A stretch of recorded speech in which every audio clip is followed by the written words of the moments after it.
అంటే కదా మామ, చికెన్ చేసుకుందామా? ముందుగా చికెన్ తీసుకొని నాలా కట్టదడ్డంగా కాకుండా నీట్గా కట్ చేసుకోండి.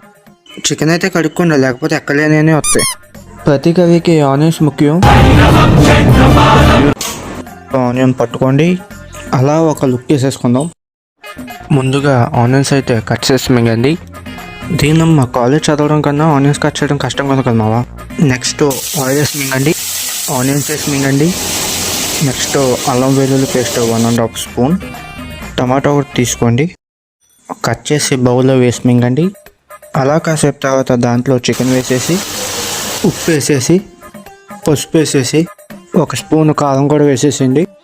ధనియాల పొడి కూడా వేసేయండి. మన మెయిన్ ఐటమ్ చికెన్ మసాలా వేసేయండి. 1 స్పూన్ పెరుగు తీసుకొని వేసేయండి. చికెన్ స్మెల్ మొత్తం కేక్ మావు. ఫైనల్గా చికెన్ అయితే రెడీ అయిపోయింది. అలా చికెన్ ముద్ద అలా కలుపుకుంటే తెలియనంత ఆనందం, ఆ రుచికి ఎక్కడికో వెళ్ళిపోతున్నాను నేను. సబ్స్క్రైబ్ చేసుకోకపోతే మీ మీద ఒట్టే.